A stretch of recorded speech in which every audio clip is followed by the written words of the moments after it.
Hey everyone, it's Rayce Robinson, your favorite Florida mortgage broker, coming to you from Asheville, North Carolina. This place is beautiful. I'm here for a mortgage and real estate retreat.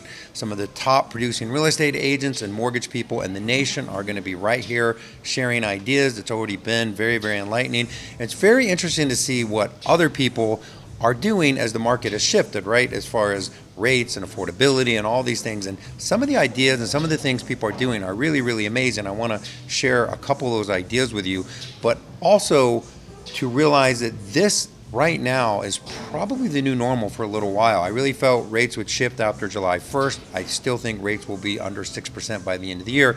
But even with rates potentially falling, that's not going to release a lot of inventory unless rates get low enough. Now, there's going to always be people that are buying and selling, but until rates fall at a certain point, people have a hard time making that decision. If you look right here, rates still, this is nationally and everyone's rate's different, about 6.98%, and this is kind of more of the same. You can see right here, rates in the 6.5% to 7% range now for a very, very long time since rates increased. Now, this is the part that to me is the most interesting. So, what's going to make the market shift? What's going to make it change? And do we want it to change? Because ultimately, we don't get to pick that. I don't get to pick interest rates. I don't get to pick what the market does. All I get to pick is what I'm doing inside of the market. So right now, Redfin's saying housing market update, home prices climbed 2% from a year ago with low supply fueling competition. There was all this concern about prices falling. That's never happened in most markets. And some in California, but even those markets have started appreciating again.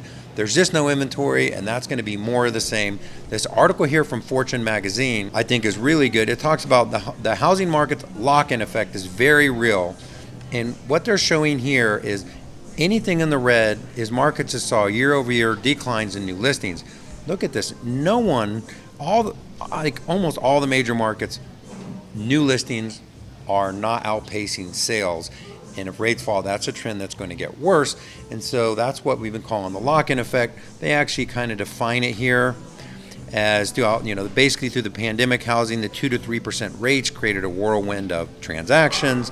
But now the stark reality of higher rates is caused the housing market shift. Enter the lock-in effect, a term that real estate professionals sounding the alarm and grappling with the consequences of this abrupt change.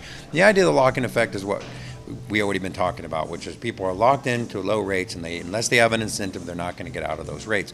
For us in this industry, there are people crushing it and doing well. I've seen some of the real estate agents having the best years ever, as long as mortgage professionals and real estate companies, mortgage companies. But what they realize is that this is probably the new normal. I mean, this could be this way for the next year or 2 years, even if rates fall some. And what are you doing to thrive in this market? One of the things that I wrote down that I thought was interesting and that someone said is big companies are like battleships. They cannot make adjustments quickly, but we can. Like Hometown People came out, and so we made that shift and picked up a lot of that business. So we can make very fast changes. We can shift with the market. We can pay attention to where the puck is going, which is a lot of why I do these videos, and make changes to actually get more business. But when I sit down with most agents and I say, what do you do? So if you join my team, I try to figure out, are you a hunter or are you a skinner? Everyone's different. If you're a skinner, then you're going to go on the back end, right? Processing loans and working on files and pulling credit, and that's super, super important. But if you're a hunter, you have to know how to go out and get business, go on appointments, meet with agents and builders and CPAs and all of these things. And with realtors, it's really kind of the same. In fact, most realtors are both. They're working the back end, but they're also hunters. And so learning how to hunt in this market is important. The two biggest assets we have is our time and money. And time again, I see agents, that I've worked with for years, trying to spend money in some of these things, and they keep upping and upping and upping, and they're really not getting a return. And when they show me the ROI, it's just really, really low, and you are not going to outspend that. Right now, the things that make a big difference are the things that give you the widest net with the least amount of cost, whether that's phone calls, which is super important, social media, though it's getting harder and harder to stand out in all the noise, whether it's whatever you're doing, it's the consistency that you do day after day after day that makes a big difference.